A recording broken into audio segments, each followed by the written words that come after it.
Yeni bir videodan da herkese merhaba. Ben Sefa Kandemir. Yeni Citroen C5 Aircross. Stellantis grubu altındaki en çok satan kompakt crossover CSU modellerinden biri olan C5 Aircross tamamen yenilendi. Etkileyici dış ve iç tasarımı, dizel ve benzinin yanı sıra yeni eklenen plug-in hibrit elektrikli versiyonuyla C5 Aircross'a dair her şeyi en anlaşılır şekilde öğrenmeye başlayalım. Videoya geçmeden önce bizi abone olmadan takip eden sevgili izleyicilerimize kanalımıza abone olmalarını, videoyu beğenmelerini ve sevdikleriyle paylaşmalarını hatırlatmak istiyorum. Şimdiden çok teşekkürler.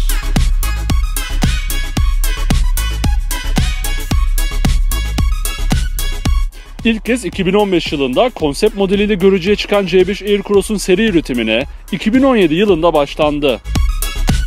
Üretildiği ilk günden bu yana ilgiyi üstüne toplamaya başaran C5 Aircross, 2022 yılında geçirdiği ilk makyajıyla kitlesini büyüteceğe benziyor. PSA EMP2 platformu üzerinde DS7, Grandland, 3008 ve 5008 ile birlikte üretilen yeni C5 Aircross'a önden baktığımızda bizi keskin hatlara sahip bir surat ifadesi karşılıyor. Makyaj öncesinde iki parça halinde olan far grubunun şık bir tasarım oyunuyla tek parçaya indirgendiği yeni C5 Aircross'un farları oldukça şık gözüküyor. Citroen'in yeni tasarım dilinin bir sonucu olan bu makyajda logo ve panjur da tamamen değişiyor. Krom logonun yerini çift renkli logonun aldığı tasarımda basit bir panjura yer verilmiş. Panjurun devamı niteliğindeki led gündüz farlarıyla bir bütün oluşturulan yeni C5 Aircross'un yüzü benden tam puan almayı başarıyor. Tampona indiğimizde ise makyaj öncesinde daha minimal olan havalandırma çıkışlarının büyüdüğünü görüyoruz. Simetrik havalandırma çıkışlarıyla dikkat çekici görünen tamponda sis farları yerini korumuş. Yeni C5 Aircross'un yenilenen bu tasarımını ben gerçekten çok beğendim. Peki siz ne düşünüyorsunuz? Düşüncelerinizi yorumlar kısmında bekliyorum. Yeni C5 Aircross'un değişiminin en az olduğu profilinde neler değişmemiş? Gelin hep birlikte öğrenelim. Yeni C5 Aircross'la makyaj öncesinin profil tasarımlarını karşılaştırdığımızda arada hiçbir fark göremiyoruz. Citroen markasının genel karakterini de yansıtan ve benim pofuduk olarak tabir ettiğim profil tasarımı yoğun ve konforlu gözüküyor. Herhangi bir omuz çizgisinin yer almadığı profilde kapı altındaki marşpiyeller modelin karakterini yansıtıyor. Buna ek olarak camların etrafını dolaşıp C sütun etrafında kalınlaşan krom detayını da C5 Aircross'a çok yakıştırıyorum. Makyaj sonrası gelen yeniliklerin arasında 18 inç büyüklüğünde elmas kesim Pulsar isimli jant modeli ve 4 farklı yeni renk seçeneği bulunuyor. Peki yeni C5 Aircross'un en az ön tarafı kadar etkileyici hale gelen arka tarafında bizi neler bekliyor? Hep birlikte öğrenelim. Yeni C5 Aircross'la makyaj öncesinin arka tarafını karşılaştırdığımızda ufak gibi görünen bir detayın nedenli büyük bir değişime sebep olabileceği gözler önüne seriliyor. Tasarım dilinin makyaj öncesiyle aynı kaldığı arka taraftaki en büyük değişim stoplarda yaşanıyor. Öncesinde dörtlü led olan karakteristik stopların yerini 3 boyutlu çizgi şeklindeki tasarımı almış.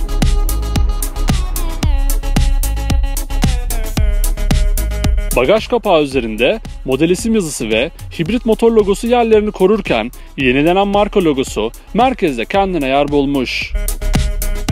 Tampon ve difüzör tasarımı ise makyaj öncesine göre bir değişim yaşamıyor. En azından ön taraftaki gibi sahte havalandırma çıkışlarının boyutları bir tık daha büyüse makbule geçermiş. Yeni C5 Aircross boyutlarıyla makyaj öncesine göre ufak da olsa değişime gidiyor. Yeni C5 Aircross 4500 mm ile makyaj öncesiyle aynı uzunlukta, 1840 mm ile makyaj öncesine göre aynı genişlikte ve 1670 mm ile makyaj öncesine göre 1 mm daha alçak boyutlar sunuyor. Dingil uzunluğu tarafında ise 2730 mm ile makyaj öncesine göre bir değişim yaşanmıyor. Şimdi gelin yeni C5 Aircross'un değişimini iliklerimize kadar hissedeceğimiz iç mekanını hep birlikte keşfedelim. Yeni C5 Aircross'un iç mekanına geçer geçmez yeniliğin çarpıcılığı bizi karşılıyor. Citroen Advanced Comfort imzalı koltuklara oturduğunuzda hemen karşınızda makyaj öncesiyle aynı kalan direksiyon simidini buluyorsunuz. Tasarımın değişmemesi biraz canımızı sıkarken 12.3 inç boyutundaki dijital gösterge ekranında makyaj öncesiyle aynı kaldığını fark ediyoruz. Çözünürlük ve renkler konusunda başarılı diyebileceğim bu ekran üzerindeki onlarca animasyon ile yeni C5 Air Cross hakkındaki bilgileri anlık olarak takip edebiliyorsunuz. Konsolun ortasına geldiğimizde ise işte budur diyorum. Makyaj öncesinde dikine yerleştirilmiş havalandırma menfezlerinin arasında konumlandırılan dokunmatik multimedya ekranı, makyaj sonrası kendine has şekliyle yeniden konumlandırıldığını görüyoruz. 10 inç büyüklüğündeki bu ekran üzerinden araçla ilgili tüm ayarları yapabileceğiniz gibi kablosuz olarak cep telefonunu bağlamaya yarayan Apple CarPlay ve Android Auto bağlantı özelliklerine de erişebiliyorsunuz. Multimedya ekranının hemen altında ise yatay şekilde konumlandırılmış havalandırma menfezlerini görüyoruz. Orta konsola doğru geldiğimizde ise alanın bir hayli ferahladığını hissediyoruz. Teknolojinin tüm nimetlerinden faydalanmanız için orta konsol üzerinde 2 adet USB bağlantı noktası, 1 adet 12 volt soket girişi ve kablosuz şarj pedine yer veriliyor. Motor seçeneğine göre değişiklik gösterebilecek vites kolu da C5 Air Cross hibrit modelinde ortadan kalkıyor. Sade ve şık bir tasarıma sahip vites seçicisiyle yer değiştiren orta konsol üzerinde MOS seçim tuşu, Start Stop tuşu, elektronik el freni ve küçük eşya gözüne yer verilmiş. Biraz geriye doğru gittiğinizde ise içi ışıklandırılmış 2 adet bardaklık ve 2 yana açılan kapaklı kol dayamayla saklama alanı hizmetinize sunuluyor. İç mekanın genel ambiyansı makyaj sonrasında benden tam puan almayı başardı. Bu haliyle yeni C5 Air Cross'u satın alma konusunda tercih etmeyi dahi düşünebilirim. Buna ek olarak iç mekanın ambiyansına önemli ölçüde katkı sunan açılır panoramik cam tavanda yeni C5 Air Cross'ta sunuluyor. Yeni C5 Air Cross'un tercih edilmesinde önemli bir faktör oluşturan arka koltuklarına geçtiğimizde ise neden böyle olduğunu bir kez daha anlıyoruz. Rakiplerinin birçoğunda yalnızca 2 yetişkinin rahat şekilde seyahat etmesine olanak sunan koltukların aksine 3 adet arka koltuğun sunuluyor oluşu yeni C5 Air Cross'un hanesine yıldızlı bir artı puan ekletiyor. Arka yolcular için orta konsol üzerinde havalandırma menfezlerine de yer veren Citroen, geniş diz ve baş mesafesiyle ferahlık konusunda da iddiasını koruyor. Yeni C5 Air Cross'un içten yanmalı motora sahip modellerinde koltuklar normal konumundayken 580 litre ile makyaj öncesine göre aynı değer sunuluyor. Arka koltukları yatırdığınızda ise bu hacim 1630 litreye çıkıyor. Hibrit modelde ise 580 litrelik hacim 460 litreye düşüyor. Yeni C5 Air Cross'un duyduğunuzda oldukça hoşunuza gidecek, işlevsel özelliklerin yanında kaymak etkisi yaratacak, güvenlik ve sürücü yardımcı özelliklerine dair her şeyi hep birlikte öğrenelim.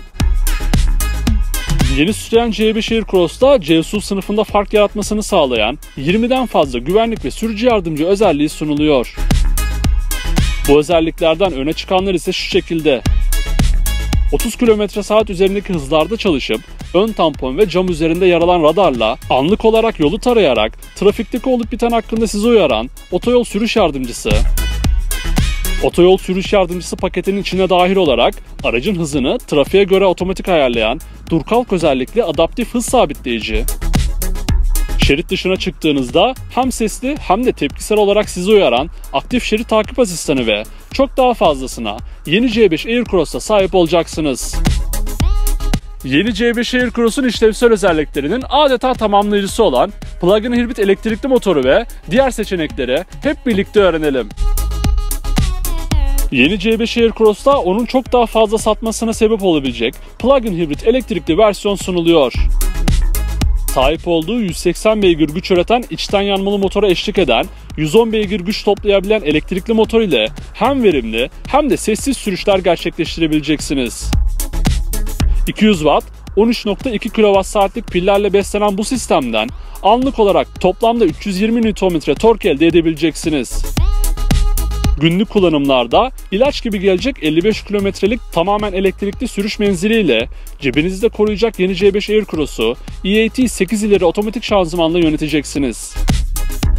100 kilometredeki ortalama yakıt tüketiminin 1.7 litre olduğu plug-in hibrit modeli standart ev elektriğiyle 8 saatte tam şarj edebiliyorsunuz. Plug-in hibrit motorun haricinde bir adet 1.6 PureTech 180 beygir güç, 250 Nm tork üreten 100 kilometrede 6 litre yakıt tüketen benzinli ve 1.5 Blue HDI 130 beygir güç, 300 Nm tork üreten 100 kilometrede 4.2 litre yakıt sarf eden dizel motorda seçiminize sunuluyor. Yeni Citroen C5 Aircross önümüzdeki aylarda Avrupa'da 31.700 Euro'dan başlayan fiyatlarla alıcı bulacak. Yeni C5 Aircross'un baştan aşağı değişen tüm özellikleri bu şekildeydi. Ben yeni C5 Aircross'un yenilenen tasarımını gerçekten çok beğendim. Satın alma tarafında da özellikle iç mekanın etkisiyle tercih edebilirim. Peki siz yeni C5 Aircross hakkında ne düşünüyorsunuz? Aklınıza takılan her şeyi ve yeni C5 Aircross hakkındaki düşüncelerinizi yorumlar kısmında bizimle paylaşabilirsiniz. Ayrıca sonraki videolardan anında haberdar olabilmek için kanalımıza abone olmayı, videoyu beğenmeyi ve sevdiklerinizle paylaşmayı unutmayın. Bir sonraki videoda görüşmek üzere, kendinize iyi bakın, sağlıcakla kalın.